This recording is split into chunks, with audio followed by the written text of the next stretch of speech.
Baso mabango.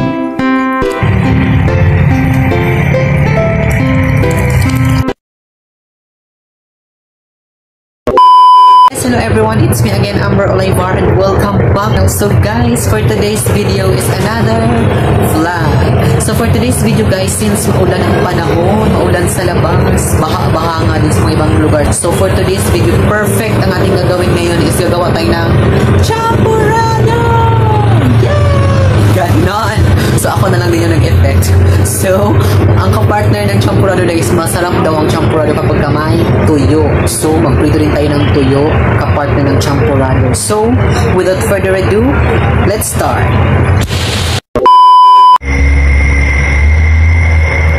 So, first thing to do guys is magpakulo muna tayo ng tubig. Tcharan! So, hihintayin natin yung kumulo.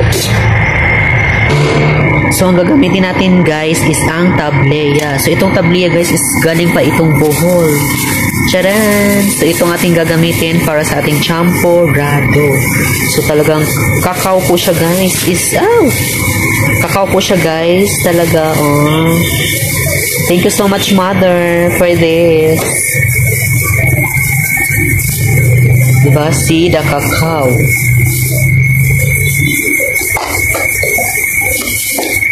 Tadaan! Yes, kakao talaga siya guys. So, maglagay tayo ng kakao dito sa ating mangkok. Ito yung tutunawin natin.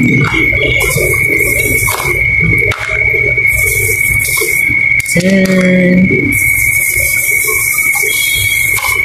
O, diba? So, tama na siguro yan. So, dito, tutunawin natin si kakao. So, organic to guys. Galing talaga ito sa puno ng kakao.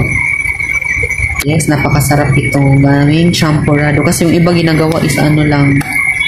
Iba pang champurrado yung cocoa powder na nabibili. So, ito talaga is made from cacao. Organic. Tiyara, tutunawin lang natin ito hanggang ma-dissolve lahat ng ating nilagay. Ang bango-bango ng cacao. Sobra. So, meron pang buo-buo. Sige, durug-durugin mo pa. Kagaya ng pagdurog niya sa puso mo. Char! Okay, medyo wala na siyang buo-buo. Hintayin na lang natin maluto yung lugaw. So, yan, set aside. Ang bango, parang, ito yung ginagawang ano guys, hot chocolate, diba? So, mabango.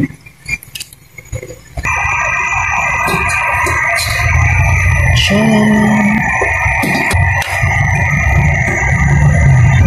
marami siyang tubig, pero mamaya, kumukunti na yan. Hintayin natin siyang maluto. A few minutes later. So, tadan! So, luto na siya. Pwede natin siyang ilagay. Pwede natin ilagay ang tableya.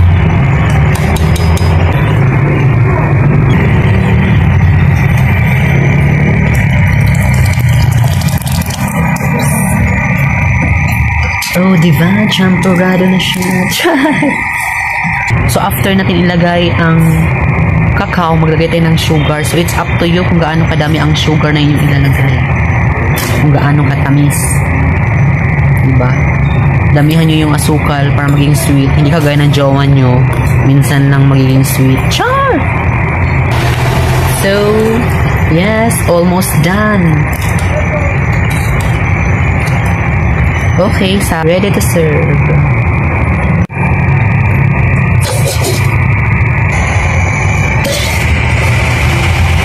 Yes, let's prito. Magprito na tayo ng toyo.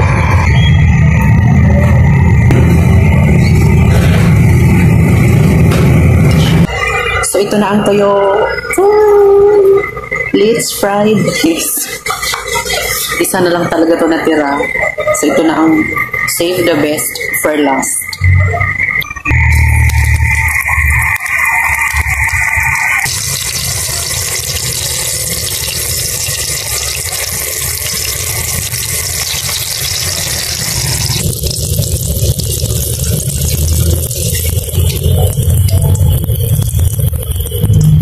Charan! Luto na yung tuyo.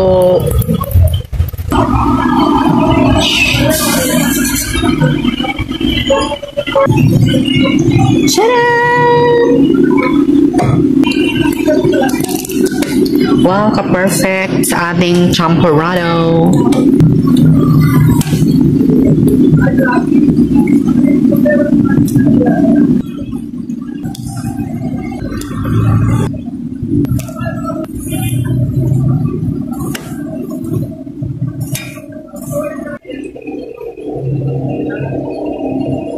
So, champorado is ready.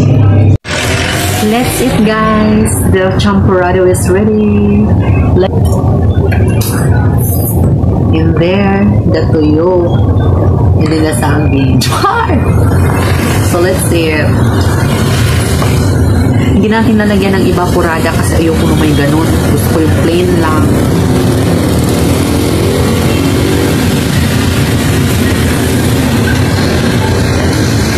Init.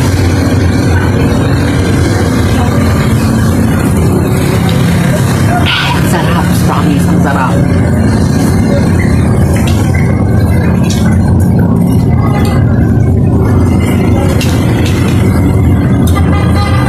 Then na to yung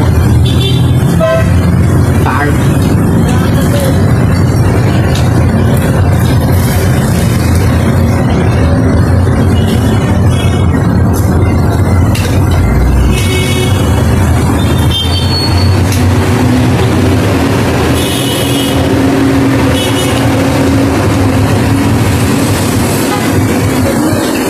Perfect, guys.